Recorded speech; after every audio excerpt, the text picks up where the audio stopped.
Okay, folks, as we said, we'll get going.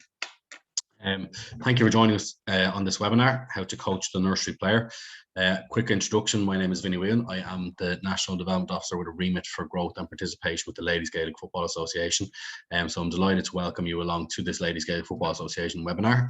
I'm joined this evening by my colleague, the Ulster Development Officer, Aidan Mclaughlin. Aidan, I don't know if you want to introduce yourself there and say hello. Great to see so many numbers on, and I'm sure we'll not be on too long, but it's a brilliant presentation. It's something that's needed in every club as well. So brilliant work, Vinny, and I'm sure we'll have loads of questions throughout, so we'll get them answered. So great to see so many young folks. Thanks a million. So I suppose we'll get going. First of all, just to draw your attention to the Spring 22 webinar series, and this is one of the coach education webinar series you can see in front of there. Plenty of selection there, folks. You have the match officials webinar series, player education, as I said, coach education, and club leadership series. So check them out on our website, ladiesgaelic.ie, or you can have a look back on some of the ones that have already taken place on our YouTube channel as well. So make sure you check those out. Great selection there, and each one is tailored to meet the needs of different participants throughout the association. So I suppose in tonight being how to coach the nursery player, just to draw your attention again to some further resources that we have in the Ladies Gaelic Football Association. You will see there the LGFA nursery program, which is a brand new program that is up on our website, ladiesgaelic.ie, quite comprehensive. Talks about how to organize your nursery and how to and gives examples of different stations and session content as well. And if you get a chance, go on and check that out. And I suppose a prelude to tonight as well is one that we did last year, which is building your club nursery webinar, which goes really in depth into the structures that you will need around building that club nursery and building those structures and adding I suppose the bells and whistles to it as well. So that, I suppose, was a preamble to what I suppose we'll be going into a little bit more in depth tonight in terms of how to coach the actual player. So that's really more about the structures. This is about how to actually coach the player. So make sure you check those out on ladiesgaelic.ie or else on our YouTube channel. So again, just I suppose to set the scene for us, what is our understanding of a nursery program? So it's for girls aged between 4 and 8 years of age. After that, they will go into the Go Games sphere of Ladies Gaelic football. It's for girls of all abilities and experience. And again, being mindful of that when you are coaching within a nursery setting, that there are differing abilities and different experiences. Girls who want to play and have fun. And again, we'll go quite in depth into that later on in the webinar. Girls who want to make new friends, the social end of things. And again, all of these we will go a little bit more in depth. Girls join for their own unique reasons, and children who want to integrate into the community. I suppose one word that jumps out there for me is the want. The want in us, the want to have fun, the want to be part of a community, the want to take part in something that's going to set them on the road to lifelong physical activity. And it's the want of players that brings us back. And again, we'll speak about that a little bit more in depth later on.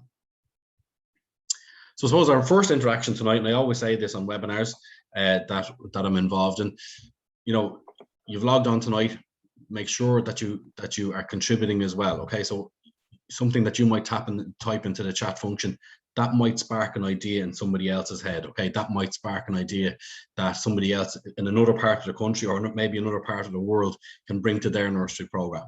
So in the chat function, what I would like you to do is, what are the key differences between coaching a nursery player and an adolescent? Okay, and some of you on here this evening might have experiences of that. And some of you might just maybe have an idea of what the differences are. So we're going to talk a little bit about that after this, but we'll give you maybe just a minute, maybe a minute and a half, just to maybe get your ideas into the chat function there. Aidan, if you wouldn't mind, just keep an eye on that for us. Yeah, they're starting to come in slowly but surely here. So Brenda's within short attention span, non-competitive, instructions need to be a lot shorter and quicker. Yep, great point. I'm sure I'll miss some here as well, folks, because they're flying in. All about fun and making friends. Nursery's all about fun, focus on fun. So we can see a theme coming here, more fun games. It has to be fun to keep attention. You need to demonstrate. They can be easily distracted. Nursery players are just learning the basic skills, fun versus competitive, teaching basic skills. don't have any fundamentals, everyone involved at all times, keep it simple, yep, non-competitive. They might never have played before, keep moving, changing games if they lose interest, more egocentric for the most part, fun and non-competitive, more emphasis on participation and fun, communication style, making it fun to keep them returning, get down to their level, yep, great point, understanding, it's okay not to be able to do it, have a variety of activities available, nursery players are sponges, simple instructions, it's important the language you use, keeping it fun, friendship groups not as strong, shorter sessions, get to know all the children's names, fun, keep them active, constantly praising throughout, communicating with parents, fun, keeping it simple, and trying to see do we have anything else in here. Yep, that's about it. Funny, some brilliant answers in there. Absolutely brilliant. Thank you so much, everybody, for your engagement there. A huge amount of answers coming in, and we were struggling to keep up with the chat there. And I suppose one of the main word that was coming back from Aidan there, and it was very, very interesting to see people's mindset, was that the key difference between coaching a nursery player and adolescent was fun, which means that people are indicating that coaching an adolescent isn't as fun as in coaching a nursery player. I suppose we kind of need to change that mindset going forward. We need to look at how we can make it correlate from their first entrance into ladies Gaelic football or Gaelic games all the way up to the adolescent playing structures and maintaining that fun. And that very thought process that fun is the main difference, I suppose, should be really an eye-opener for us, maybe in terms of if we are coaching an older team, bring the fun back into what you're doing. It's why people stay. And again, I'll speak a little bit more about that in depth later on, about the fun aspect of things and where exactly that comes from. So I suppose when we're looking at from our own perspective, what we have is the LGFA club player competency chart. I suppose if we're looking at the Gaelic games player pathway, each stage, so we're looking at F1 for the nursery player, and the adolescent, which I would categorize as under 15 to under 18, they would be in the F3 stage. So there's going to be big differences between them. And we're going to take a little bit more of an in-depth look at those now. So I've kind of zoomed in on them a little bit here, and you can see there the foundation phase 1, the F1 fundamental movement skills. And there along the graph, you have foundation phase 3, commitment to Gaelic games and an active lifestyle. I suppose if we're looking at the coaching style required, and again, to go back to our original point, that this is how to coach the nursery player. So the coaching style required is direct, okay? Players need to be led or shown. Instructions are important. And again, all of these answers came back in the chat to us. So it just shows that people out there have a fantastic understanding of what's needed to coach the nursery player. Encourage use of both sides. Use of target games, progress to court games, and finally field games. Okay, so if I jump along the line there, okay, so I jump a couple of stages down the Gaelic games player pathway, and I look at the under 15 to under 18 adolescents, okay? So that's the excite phase. Training for competition, absolutely not for nursery. So we're comparing the two strands here. So training for competition, absolutely not in the nursery setting, not in any setting, anywhere up until we get into a competitive sphere, okay? Stimulating training, absolutely, that fits in both categories. Use of conditioned games, I would think so. You use conditioned games in the nursery setting. The group opinion is important for evaluation, okay? Not so important for the nursery player, very important for the adolescent. Coach the players to look, see, decide, act, increase decision making, okay? Not so much important at the nursery level, but that's where we start to embed those, the decision making. That's where we start to embed how and where they need to look and act. They are going to be the activities that we set out for the players to do in our nursery program. Individual, set team standards, absolutely not for the nursery player. Individual programs required, absolutely not. No, you are coaching them in a group. They want to be socialized into a group. They want to feel part of a group, okay? So you can see the differences there in coaching the nursery player to the adolescent player. And always bear them in mind when you are coaching them. You are not dealing with somebody who has prior experience of Gaelic games. who feels the need to give feedback, who wants to set team standards, or who's training for competition. This is a completely different, unique cohort of players who are new to the sport, who are new to maybe an exercise setting, who are maybe new to a socialized setting, and certainly new to a club setting as well. So always bear that in mind when you are coaching the nursery player. And again, looking at that direct style that we were talking about, and I always think back to my days of studying PE, and Moston and Ashworth was their teaching spectrum of teaching PE really resonated with me when I was putting together nursery programs. So the teaching style, it's an interaction role of practitioner, i.e. you, the coach, okay? And we're really getting into the nitty-gritty of it here. And the role of the participant, the player, okay? So they rely on you for direction and decision. So you need to use what's known as a command style. Now, I don't want anybody to think that a command style is anything regimental or anything army-like or anything where you are commanding somebody to go and do something. It's actually the opposite. So it's the coach makes the decisions. So the coach says, okay, we're going to lay out a certain number of stations. Here is what we want to achieve in our nursery program today. The participant will then copy and comply with the decisions and instructions. So the coach says this station is going to work on your kicking. Here's how we are going to do it. Okay. They don't have any prior knowledge of how to kick, so they rely on you for the instruction. They don't have any idea of what way you want them to move around this particular station, so they are relying on you to give them that demonstration. So you make the decision. Here's what the station is going to be.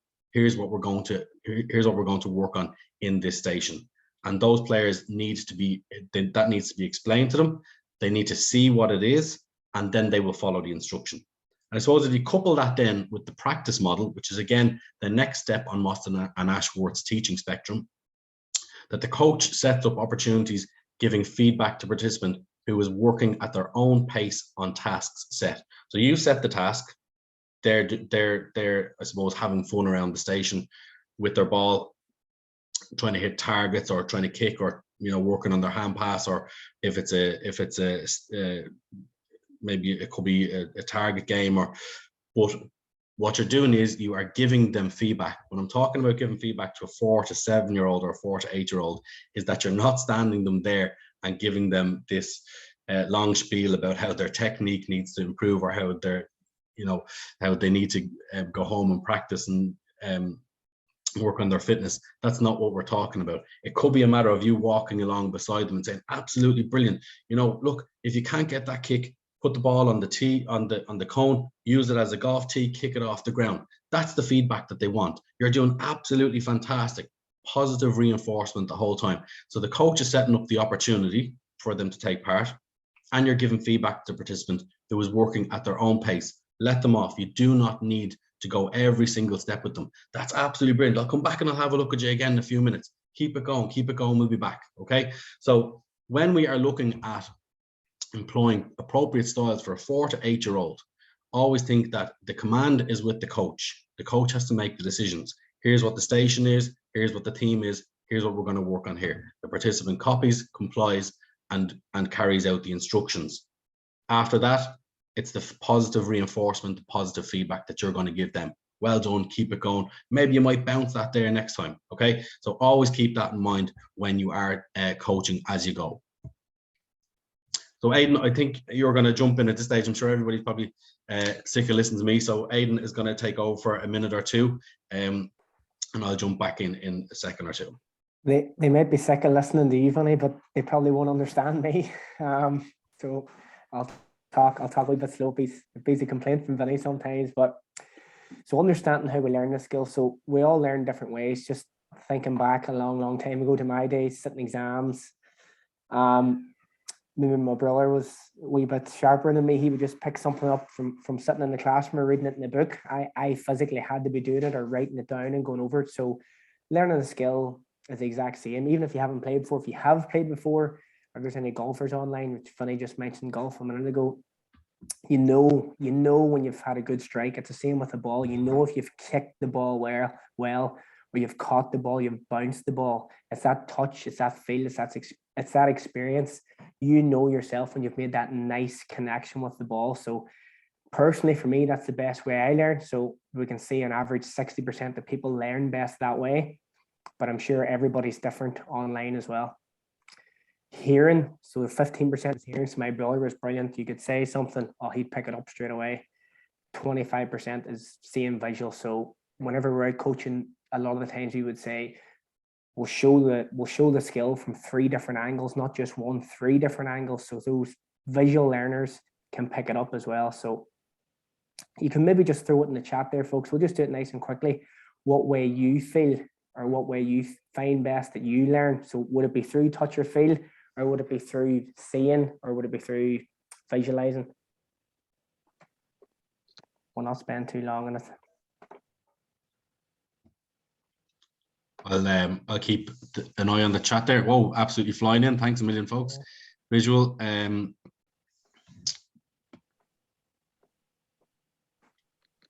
See and feel, see and doing, feel through doing, mostly feeling, partly visual, touch and feel, all 3, yeah, absolutely.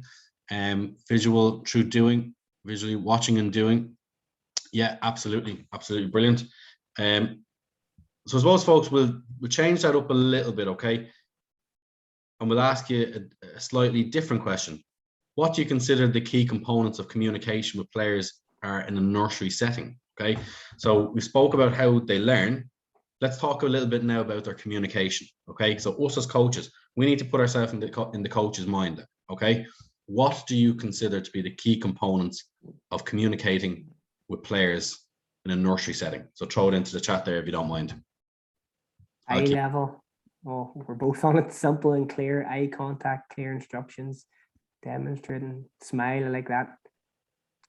Language friendly, or child's language, gaining their attention, visual, demonstrating early, clear, precise instructions and language they understand, knowing their name, yep. Eye level, simple instructions, demonstrating, making it fun for them, short instructions, 1 at a time, simple terms, yep. Brilliant, precise, yeah. Friendly voice. And again, folks, like sharing your ideas and your answers there, absolutely brilliant.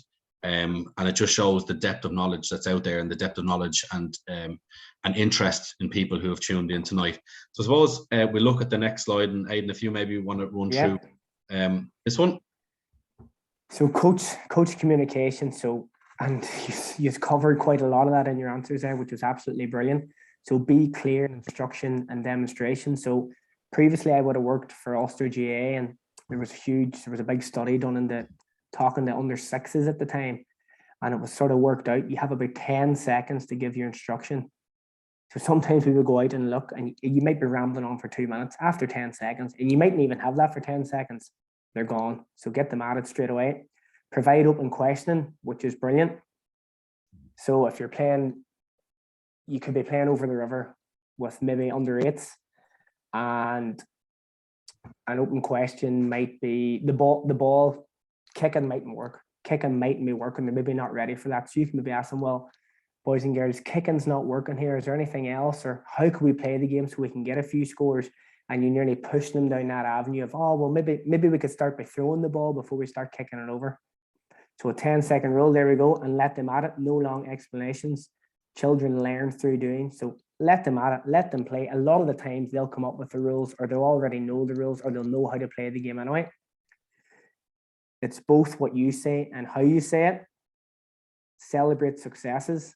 Brilliant. So a success in your nursery training or nursery group on a Saturday morning, a success for one player could be bouncing the ball. A success for another player could be soloing it right down left foot. So success is going to be absolutely different for everyone else, but celebrate it all the same. Child-centered, age-appropriate, positive feedback, absolutely brilliant. And I think as well, it's very important as you as a coach develop a rapport with your players. You find out what they like, you find out what they may be watching TV, you find out what other clubs are in, you find out who their brothers and sisters are, who their best friends are. Did they do Irish dancing as well? Just wee things like that. And I was up recently, I know I'm going off slightly off tangent here, but we're up in a club in Belfast recently, and they're doing a wee game cone knockdown. So some boys and girls were rolling the ball, some boys and girls were kicking it, some were kicking it off the ground. But the youngest group, I just noticed I have a young daughter who's mad into Paw Patrol. one of the characters from Paw Patrol was on the cone. So the coach had went to the hassle of printing out. Now, there was over 100 kids at this nursery, of printing out 50 of these. I think it was Mayor Humdinger is his name. 50 of those, and stuck them on every cone. And the kids, I'd never seen anything like it. And they said, yeah, coming up to Christmas, we had the Grinch on it. Coming up to Halloween, we put a witch on. He says, just it seems to work for us. So maybe that's a wee idea you could take back to your club, and be clear in instruction and demonstration. So nice and quick. And folks, I think the main thing is you don't have to be able to perform the skill. So if it's a game, or just say you're working on a bounce, you're working on the chess catch, you're working on a solo, you don't have to be able to do the solo. If you know Jennifer over there, she knows how to do the solo, get her to show the solo to the group, because it's going to be a lot more achievable for those kids looking at seeing Jennifer, who's one of her peers, instead of the big adult or the big coach doing it. Perfect. Thanks, Aidan. So folks, we'll move on. And I suppose a lot of answers that came in in our first chat interaction that we had, where the difference between a nursery player and an adolescent player. And I suppose we're kind of setting the scene for what was going to come later on in the webinar. And I always look at cause and effect. Okay, so the cause is fun. Okay, the cause is play, the effect is fun. Okay, so in all the coaching courses that you will go to, and we talk about why kids play sport, why adults play sport, why Gaelic for mothers and others play. And the number one reason that keeps coming back is fun. Okay, but fun is the effect. The cause is play. Whenever any player joins your club, it's because they want to play ladies Gaelic football. They want to play it. They don't want to stand at a cone. They don't want to be listening to a coach for, as Aidan said, any more than 10 seconds. They want to be allowed to run around, to interact, and to play. Okay, and that's why you must have a play-centered nursery program. Okay, so I know there's a lot of text on here, so I'm going to try and read through it as quickly as possible. So the main theme of your nursery program should be centered around learning through play. All activities should incorporate some form of play into the nature of the station, in a station-based format. This can take many different forms, including imaginative play, interactive games, target games, or motor skill activities. Aidan just referenced that there, imaginative play, okay? The Paw Patrol, there was a coach who had that imagination that the kids would think that character from Paw Patrol was actually there. Let the kids be imaginative. Let them come up with some of the games themselves, okay? Let them be the ones who let their imaginations run wild. It might be the only spot or the only place or the only time in the whole week where they're able to do that, okay? So again, the interactive games, target games, motor skill activities, we'll go into those in a little bit more detail later on.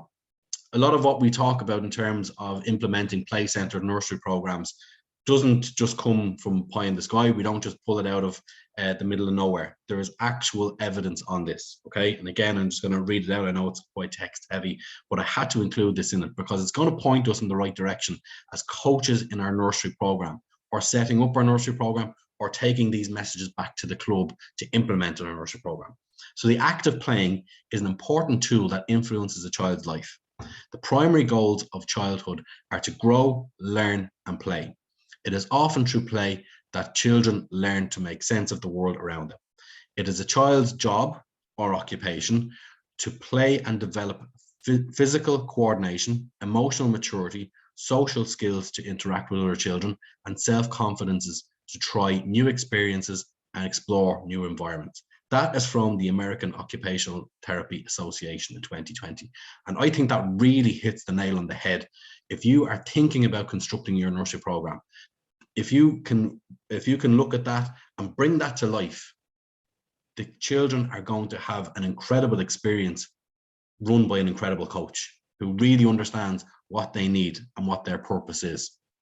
Again, and to go a little bit further on that, it's actually in the UN Human Rights of the Child Act that it is a right of the child to play. Okay, not too sure of the act. I had this drilled into my head last year when we were constructing something similar around another program, but it is actual in the UN Human Rights Charter for the child.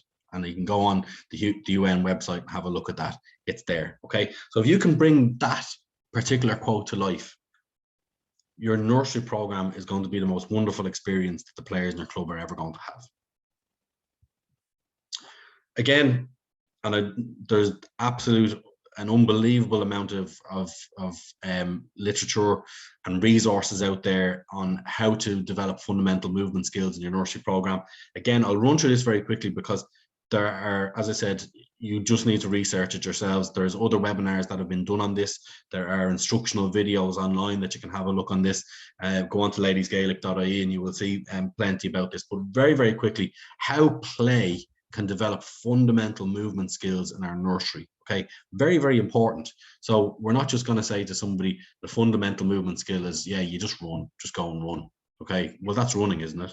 Okay, well, just jump around. You know, we need to bring a play theme and a play element into it. Okay, so locomotor, movement, and body control skills. So we've broken them up into two here.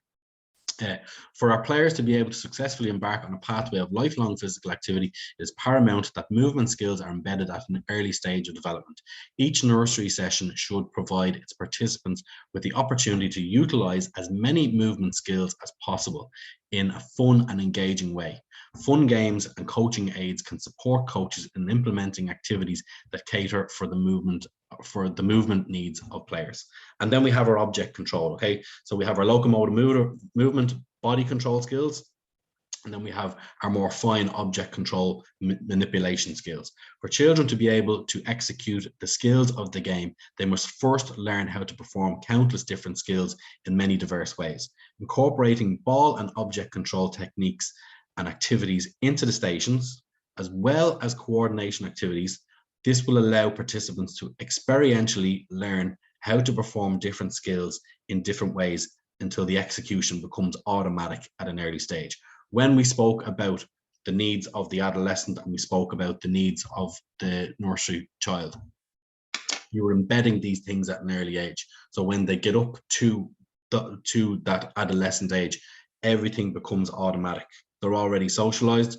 Their locomotive and body control skills are already there. Their object control skills are there.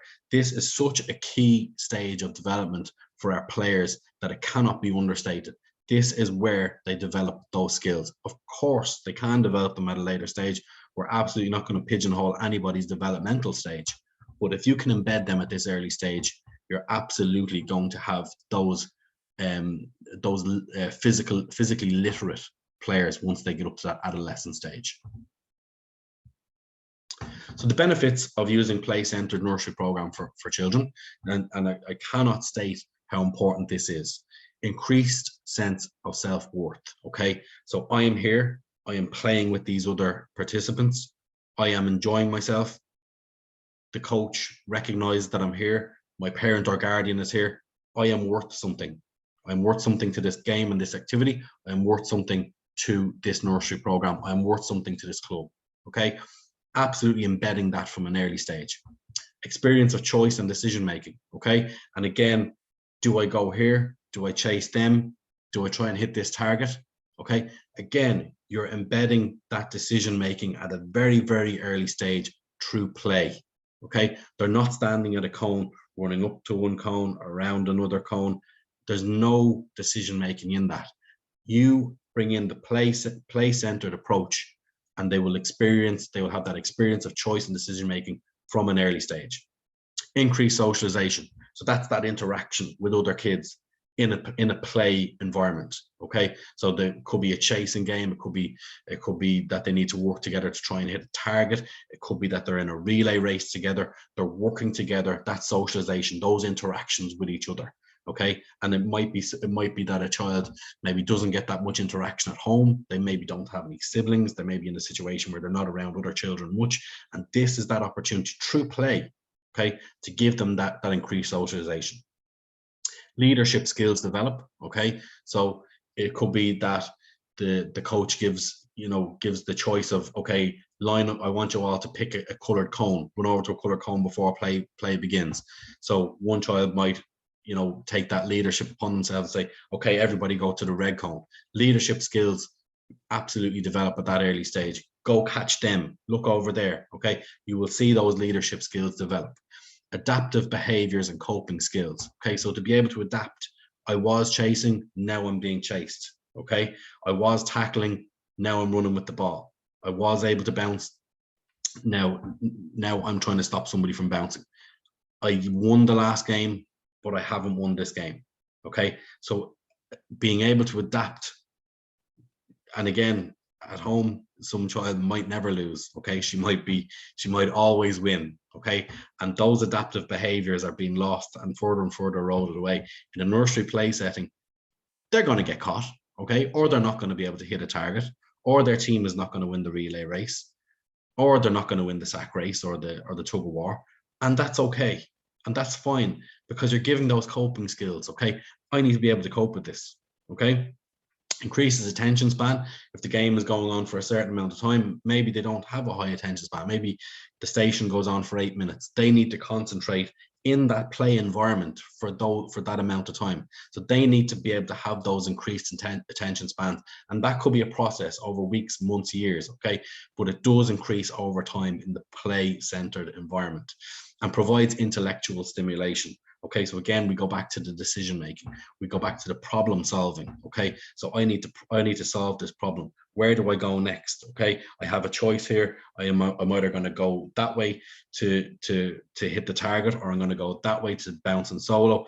What way am I going to go? I'm playing a mini match here. What way am I going to go? I can only use my feet. Okay, so I need to be thinking about this at all times, providing that intellectual stimulation for them. So you are developing them through that play-centered environment. So one of the things that comes up when you are constructing a nursery session is, how do you set those appropriate tasks? Okay, so you've got a number of girls in your nursery. They all have differing needs. Okay, they all have differing abilities. And again, these are all the considerations that we need to take. So they're up on the slide here. Recognizing previous experiences and knowledge. Do they play another sport? Do they play, how have they been practicing at home before they come to join the nursery? What is their experience like at home in terms of, do they have a ball in hand all the time?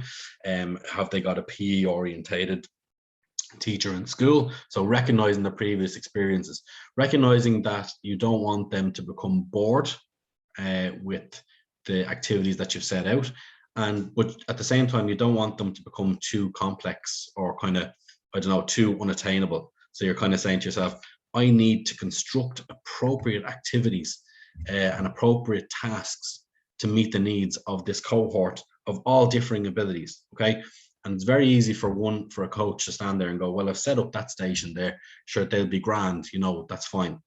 I've been at so many nurseries where I stand there and I look, and the kids are kicking the ball back and forth to each other, or they're just throwing the ball back and forth, and they're bored. They're absolutely bored. And as anybody here who coaches in a nursery setting, the children will tell you. They will say, Coach, I'm bored. Yeah, or I want to go back to my mommy or daddy or whoever's here with me, or or I need to go to the toilet. They will get bored. But again, on the flip side of that, I have been at nursery programs where the activities that have been devised have been too complex or unattainable or not appropriate for that age. So in our, I suppose, coaching eye as nursery coaches, we need to be able to identify what is right for different cohorts, what's right for different individuals. Instead of setting up a station, letting the players just go and do it, a nursery coach needs to be in there. They need to be watching, they need to be taking note, they need to be saying, okay, they are not able to kick that ball that distance, so I need to move them closer. Okay, so I suppose in looking at that, I suppose a little bit of research a few years ago brought me, I suppose, up to speed, and I suppose in constructing my own nursery programs, constantly in among the players, constantly looking who can hit what, who can't hit what. Suppose that brought me to what is called the Just Right Challenge, and Just Right Challenge employment. So Just Right Challenge is again from occupational therapy, and I suppose this is an adaptation of it. So This comes from Ayres or Aries, can never pronounce that correctly. So the Just Right Challenge is when learning a new skill or working to achieve a set goal, look for the Just Right Challenge. This means grading or adapting an activity to be not too difficult that it feels unachievable and not too easy that it feels not beneficial. Okay, so again, when we're breaking that down again, you grade upwards. Okay, so if it looks like they're being a little bit bored essentially by the exercise, if it's too easy that it's just, you know, thrown to each other, or it's a task that's set where they're trying to kick a ball to a target or kick a ball through a hoop and they're doing it from 2 yards, that you need to grade that up. You need to maybe say, okay, we're going to take that back a little bit, or you maybe need to say we're going to add in a bounce, or you need to jump over 2 or 3 hurdles before you get there, or we're going to add in balance domes, or if say it is just thrown to each other, why not add in a balance board that they need to surf on? So they need to stand on the balance board surfing, throwing the ball and catching to each other. So you grade it upwards. If it looks too unachievable, okay, and it's not being beneficial to them, you adapt it downwards. Okay, so if it is 10 yards away from a hoop that they're trying to kick through a hoop, that you move it 5 yards, okay, and give them that opportunity to kick it through.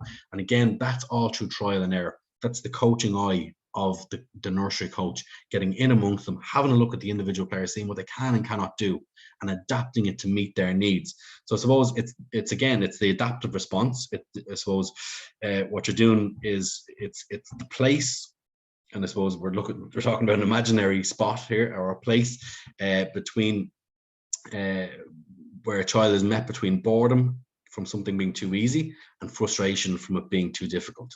If it's boredom, you won't see the child ever again. They'll go home and say, no, I don't really like that. You know, she'll say to whoever's at home, I don't like that. It's too boring. I wasn't challenged whatsoever. Again, at the same time, if it's too complex or too difficult, they're not achieving and they won't enjoy it. And I suppose nobody likes taking part in anything that's unachievable. So as coaches, we need to be cognizant of that. We need to have a look at it and see exactly what needs to be graded or adapted. It's all through trial and error. So in terms of our player competency chart, and I would have referenced this at the start when we were talking about our difference between nursery player and our adolescent.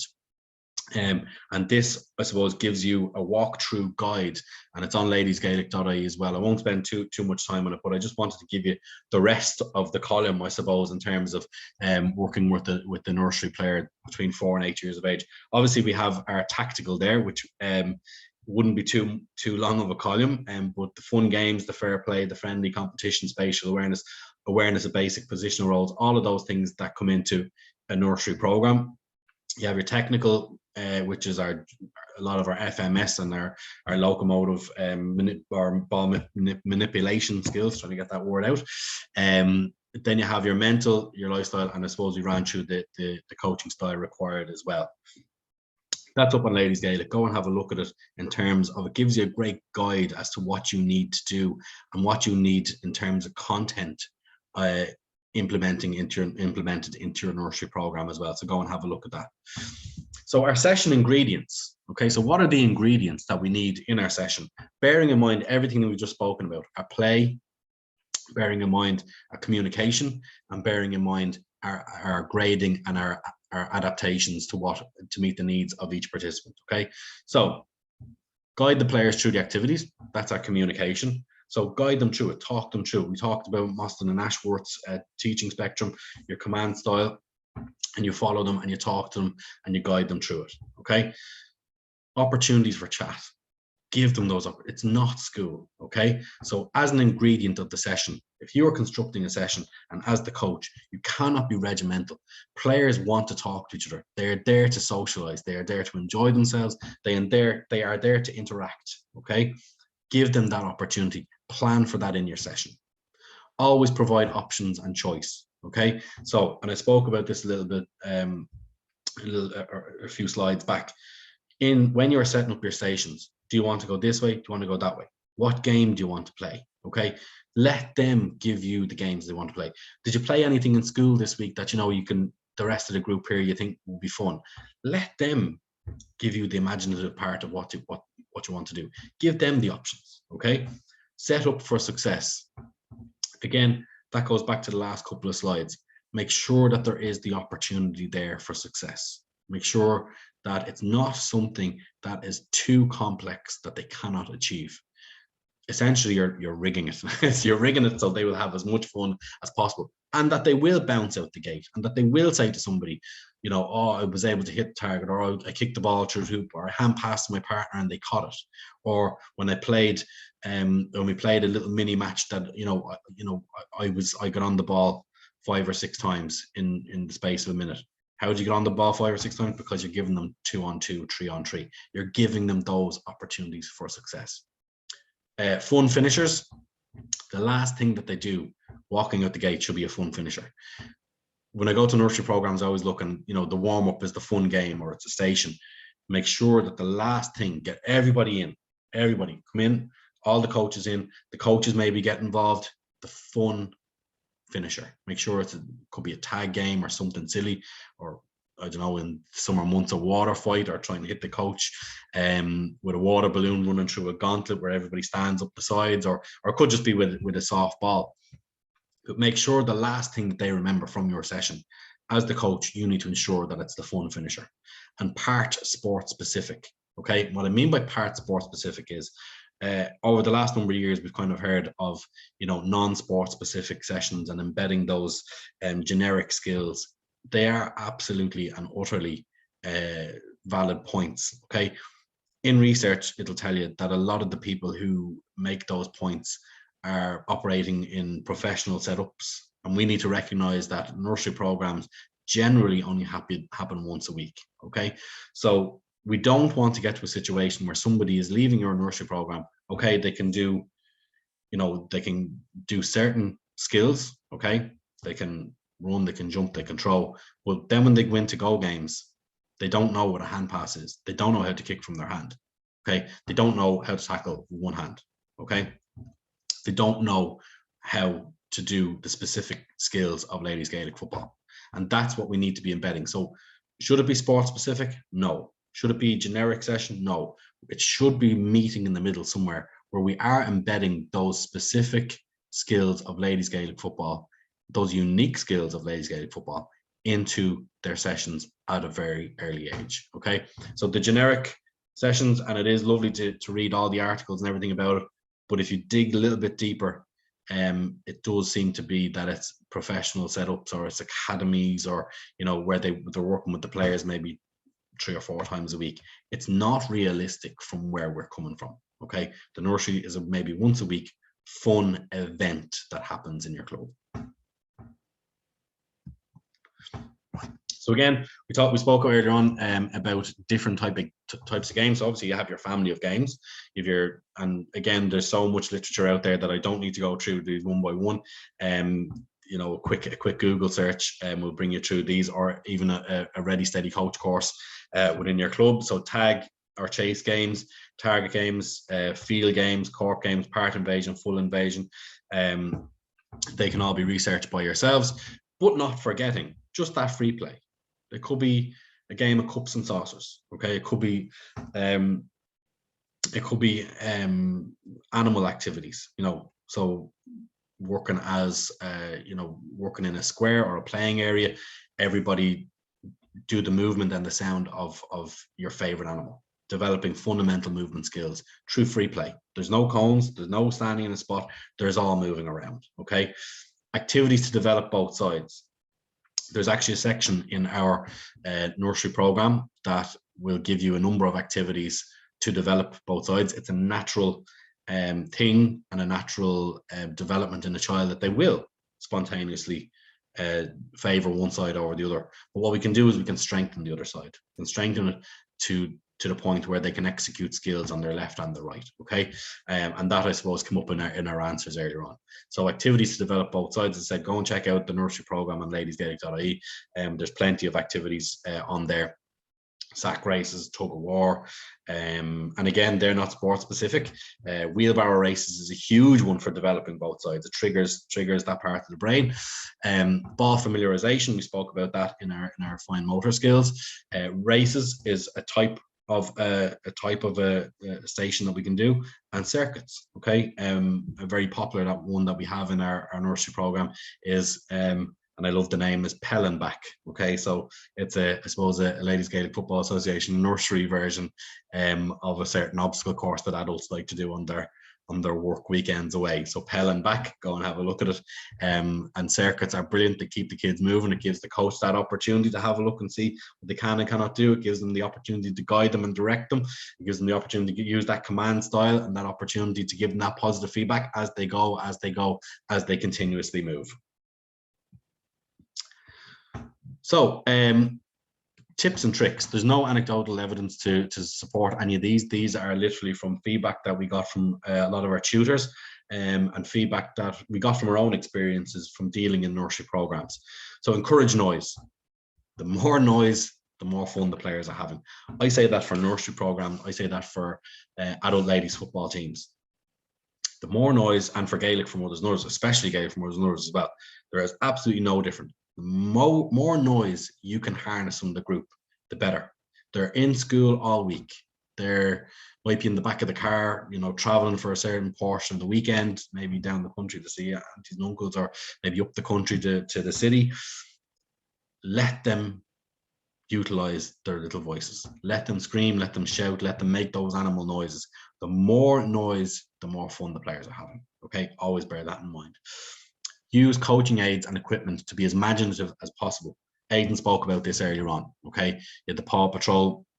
One of my favorite things to do is, and I referenced this in the other webinar on how to build your club nursery, is the use of what I term bop bags. They're basically inflatable things with sand in the bottom of them.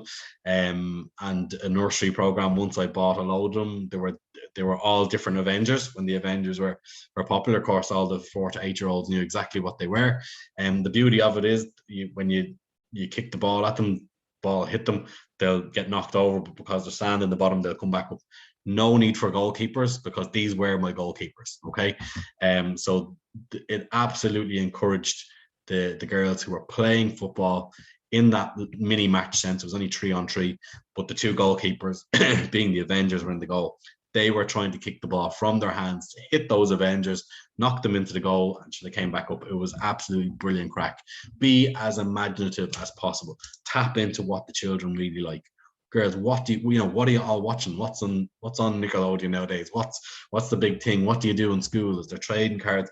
Tap into that. Okay, bring out your inner child. How can I bring this into my session?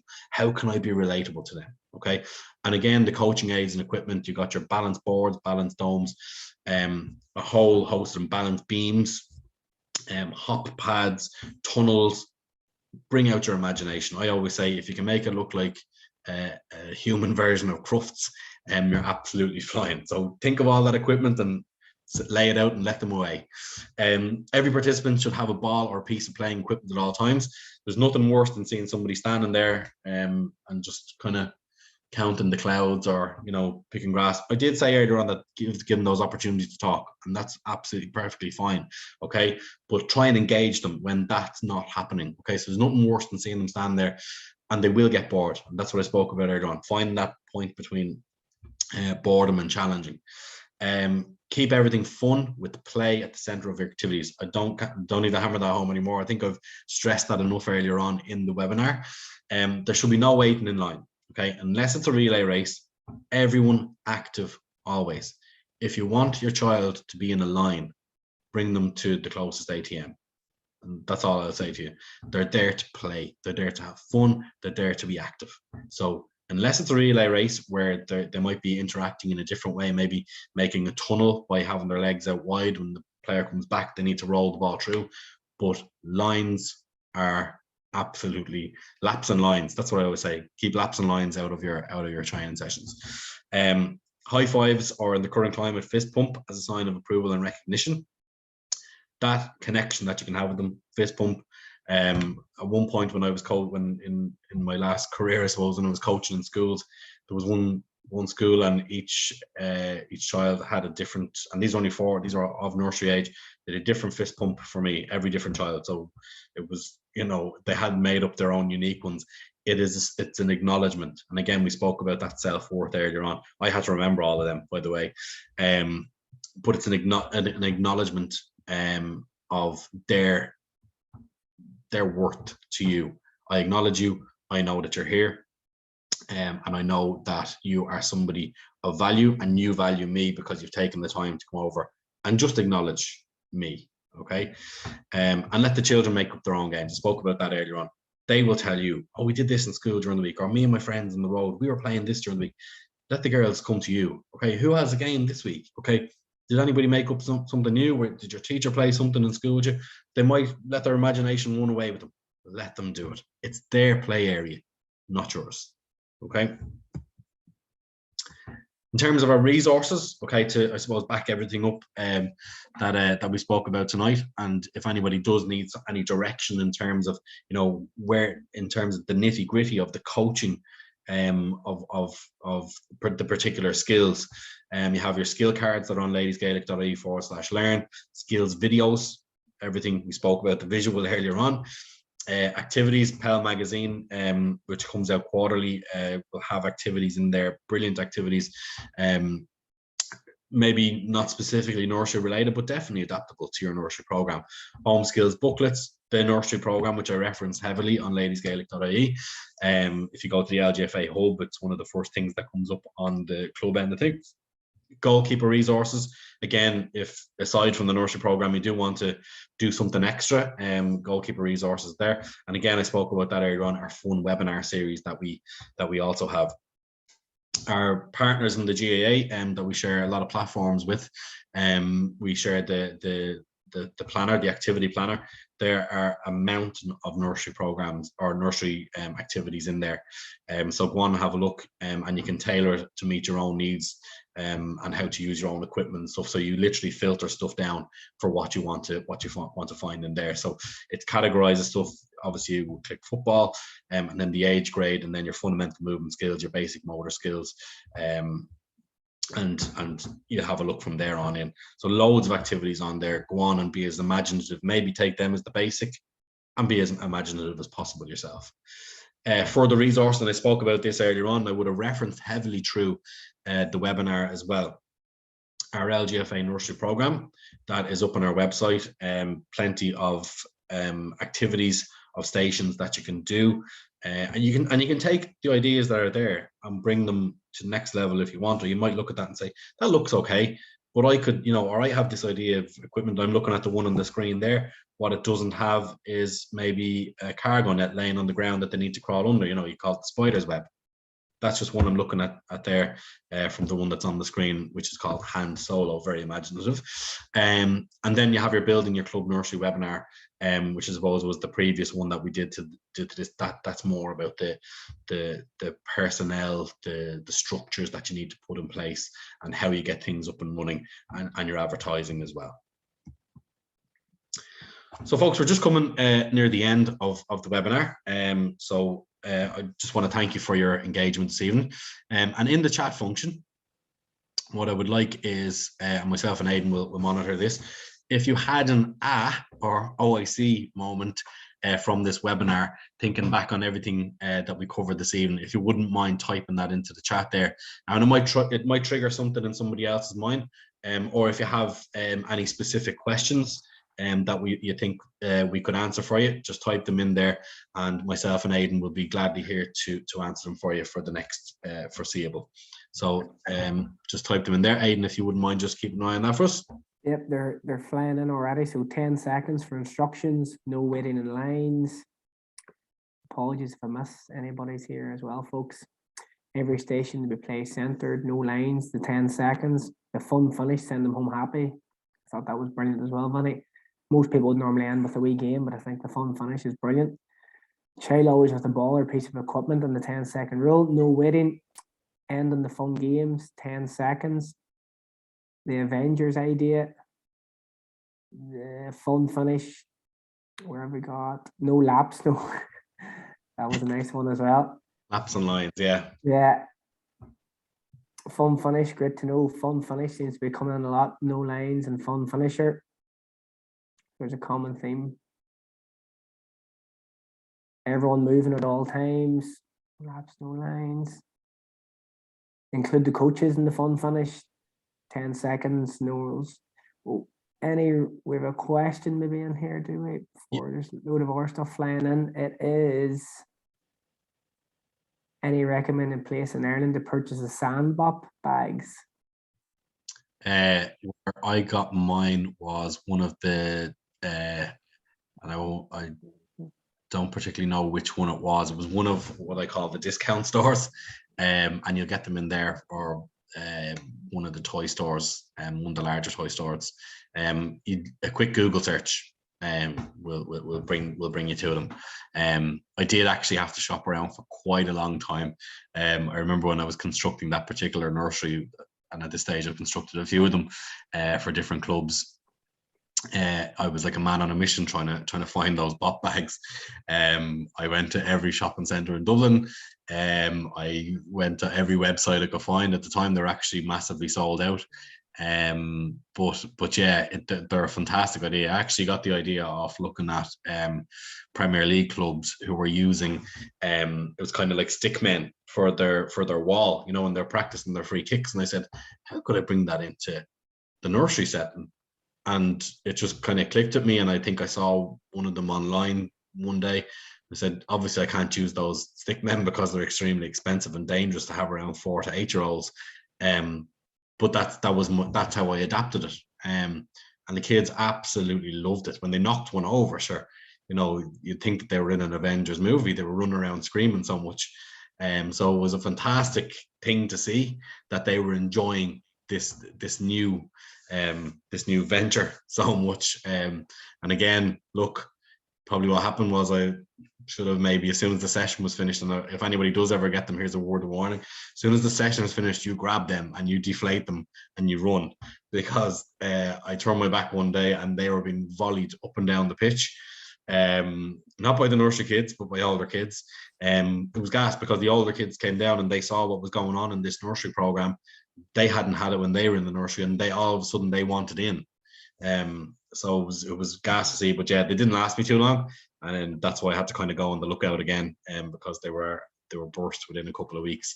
But that was just probably from my own experience. The next batch I got lasted a few years, because I was a little bit more careful. As soon as the session was finished, I was in grabbing those Avengers.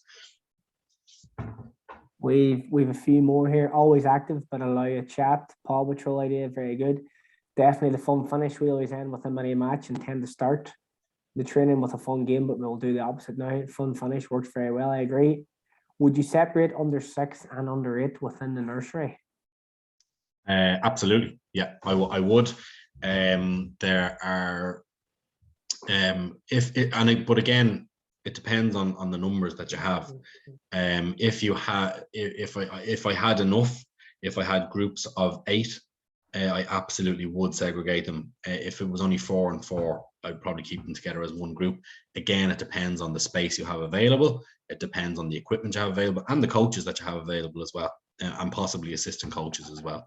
So if in the ideal world, I would split them. And I suppose I referenced this in the other webinar as well. If you check it out, when they arrive, you have your red bibs, your green bibs, your blue bibs, your pink bibs, your black bibs, and each bib is for each individual age group, i.e. born in that particular year, because it offsets a lot of problems down the line. They know that they are in the, what would a 4-year-old be now, the 2017. So here's the 2017 age group. You're in the red bibs. Here's the 2016 age group. You're in the blue bibs. Okay. Do it by year. It keeps them in their age categories. When they leave the nursery then to go up to go games at under 7 or under 8, they know what team they're playing for. There is no mixing and matching. Again, you look further down the line, and I would look to maybe fail at under 14, and which is always, you know, and it's like, oh, well, they've always played with that age group. And it's like, yeah, but they're 3 years too young, like, you know, but that's the way they played in the nursery. I would say at nursery level, the year they're born, that's the color bib that they're in. And if you can keep them that, excuse the pun, black and white, then do. We've got relating to them with what they might be into. Yep. Let the players decide the games, getting down to their eye level. Kids love when adults participate with them. There's a third L, no lectures. Yeah. Brilliant. I'm robbing There that. we go. Absolutely robbing that. Lectures, laps and lines. There we go. It's copyrighted now. Would you do a match with under 6s? That's our very last point. would I do a match with under sixes? I have in the LGFA nursery program, if you look in there, there is a kind of a progression. I start off what I class as ground Gaelic, where they're not allowed to use their hands. This embeds a game sense in them. So, and there's actually 4 different goals, but everybody's playing against everybody. So this embeds a game sense in them that there's a goal. I need to get this round object, because don't forget, they're absolute beginners. They've never encountered this structured sports before. Okay.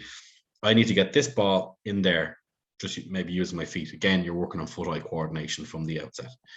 The next year on, you would say, okay, let's try a 3-on-3 possible game. You've embedded those skills.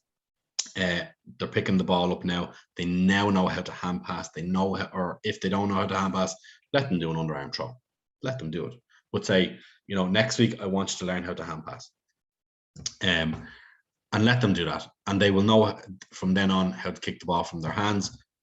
And if it doesn't look great, if it doesn't resemble ladies' Gaelic football, so what? So what? They're having fun. They're enjoying themselves. They have the game sense. They know I need to get the ball from here in that goal. Let them at it. And as a coach, remember what I spoke about. Talk them through it. Okay. Let them reflect through your feedback as they go. So you're coaching as you go. So you might be the ref and you're in among them, but you're coaching as you go. Maybe 2 or 3 people in the one game. Okay. So I absolutely would let them attempt the game. And we've one last point, just the fun finisher and the 10-second rule is what Dan has sort of picked up tonight. His A or his O. Brilliant. So listen, folks, we're gonna wrap up. Thank you so much, every one of you who has contributed this evening. I hope you enjoyed it. I hope you took something from it. Thank you for taking your time to tune in to the webinar. Thank you for taking your time to engage and promote ladies Gaelic football in your communities and your clubs. Again, I'll stay on for another few minutes. If anybody has any questions, pop them in the chat there, and I'd be delighted to help. Or if anybody wants to contact me over the coming days for any resources, my email is vincent.whelan@lgfa.ie, and I'd be more than happy to help you or point you in the right direction with that. So listen, folks, thank you very, very much for your engagement and your attention this evening. As I said, check out the other webinars in the series, and hopefully we'll see you back on the pitches this year, all enjoying ourselves, and I'm looking forward to seeing all those incredible nursery programs throughout the country. So thank you to Aidan for co-piloting with me this evening, and thanks to everybody, and we'll see you soon. Stay safe, everybody.